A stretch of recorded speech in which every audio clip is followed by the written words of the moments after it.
Voilà, ça c'est le mur qui a failli tomber sur ma voiture. Bah, j'ai vu tout de suite ça commençait à s'écrouler, j'ai dit à ma femme, va déplacer la voiture, vite, vite, vite, vite, c'est dangereux, tu vois. Elle m'a dit, mais pourquoi moi parce que ça doit être toi qui dois le faire, parce que je suis un connard. Alors c'est vrai qu'on aurait pu prévenir les voisins. Mais bon, comme c'est des cons, les voisins, t'avais qu'à pas mettre de la musique à 4 h du matin. On a vite su que le mur allait tomber. Parce qu'en fait, c'est nous qui l'a au fond tombé. Parce qu'en fait, on a fait des essais d'armes sur la colline qui est juste au-dessus. Ouais. Tu sais, ça fait 10 ans que je viens en Russie, tester des armes comme ça en plein milieu de la ville, c'est être des bien intégrés. C'est un peu comme aller à la piscine. C'est un loisir.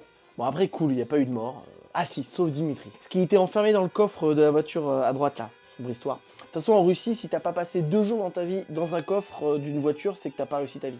Non, mais ce qui compte pour Dimitri, c'est qu'on a dû sûrement perdre des organes.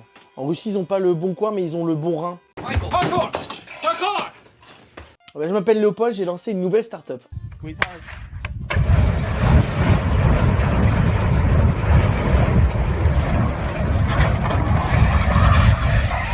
On a trouvé un bon moyen pour que les femmes ne se fassent plus harceler dans la rue. Le lance-flamme. Alors, certains diront que c'est un peu chiant au niveau du transport. C'est vrai. C'est vrai. Mais au moins, il n'y a personne qui t'emmerde. On est en train de les gérer, je vous avouerai, ces petits problèmes. C'est qu'il y a beaucoup de gens qui brûlent alors qu'ils n'ont pas agressé personne, qui juste ils se baladaient. Parce qu'il faut gérer le jet, quoi. C'est not all men, mais tout le monde est brûlé, quoi. Bon, pour l'instant, je vous avouerai que ça marche pas de ouf. Mais on essaye de faire une petite collab avec Gucci. Le lance-flamme Gucci. Ça brûle, attention, aïe. Alors bien sûr, hein, c'est interdit de... On a eu du mal sur les autorisations. Donc en fait, on n'a pas le droit d'utiliser en intérieur, en extérieur non plus. On a seulement le droit de s'utiliser dans les soirées barbecue. Ce qui me fait en train de me dire, c'est que peut-être qu'on a choisi une mauvaise cible. Peut-être qu'on aurait dû faire des barbecues portatifs. Oupsie. Alors bien sûr, là, on fait des séances d'entraînement, hein, ça c'est sûr. En fait, ce qu'on fait, c'est qu'on récupère des hommes qui sont pas cool avec les meufs. Hein, ça se trouve assez facilement, malheureusement. Et on les met comme ça, ils doivent courir. Squid Game. Michael, hardcore! Bon, bonjour, je suis coach de course à pied et j'ai une technique pour faire aller plus vite les gens. I just shit myself. So can you not get my ass? Thank you. Oui, bah voilà, en fait, pendant qu'elle court, elle fait caca comme ça la pousse un peu, ça donne des petits coups, voilà. Et c'est pour ça qu'on demande aux gens de pas filmer ses fesses, ni de prendre de photos par respect pour elle. Et puis ces photos-là, avec plein de caca sur les fesses, on le garde pour son OnlyFans. Lafilleaucaca.com.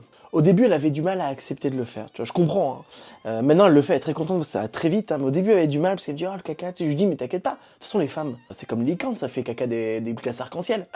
Vraiment la cul de légende. Je sais bien, parce que c'est moi qui nettoie. Alors au début, les gens se moquaient d'elle, hein, tu vois, et puis maintenant, comme elle gagne tout, ah, ils font moins les malins, je peux te dire qu'il y en a pas mal qui chient sur eux. Parce que faut savoir que quand tu chies sur toi, du coup, tu fais pas d'arrêt caca. Par contre, tu fais un arrêt, ah merde, dis donc, ça coule sur mes jambes. Ah, c'est plus embêtant. Et puis au plus, ça empêche les supporters de trop se rapprocher d'elle. Parce que ça, après une course, ils se collent, là, je peux te dire que les mecs, ils restent pas. Et c'est chez vous, bien sûr. Michael, hardcore! Je m'appelle Léopold, je suis adjoint à la mairie de Paris. Je suis spécialiste dans tout ce qui est agression dans le métro. Voilà, j'ai essayé de trouver des trucs innovants. Alors là, c'est une image d'un bus, bien sûr. Et voilà, la fille, elle prend un autre portable qu'elle donne au ravisseur. Parce qu'en fait, on s'est rendu compte qu'on ne pouvait pas assez protéger les citoyens parisiens. Parce que, bah, on n'a plus de thunes. Les JO, mon pote. Et donc, du coup, on a trouvé une nouvelle technique. C'est qu'on va donner à toutes les femmes et les hommes un deuxième portable un peu pourrave. Voilà.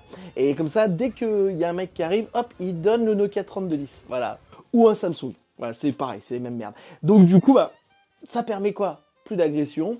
Et le voleur, il est content. En fait, c'est un sort de win-win. Tout le monde est content. Toi, t'as encore tes 2 yeux, et le mec en face, il peut appeler je sais pas qui. Parce qu'en fait, au début, on avait donné aux femmes des épées comme ça. Mais soi-disant, apparemment, c'est dangereux pour tout le monde. Donc là, on s'est dit téléphone. Et on fait pareil avec les enfants. C'est-à-dire qu'on va vous donner un enfant, et puis on vous donne un autre enfant. Comme ça, quand vous faites kidnapper, vous donnez l'autre enfant. Et en fait, l'autre enfant, c'est Anne Hidalgo déguisée en enfant. Et donc, elle sort là, et là, le kidnappeur fait « Oh non, pas du Anne Hidalgo, j'ai peur !» Et donc, voilà, c'est fini comme ça. Il faut bien qu'elle serve à quelque chose, Anoche.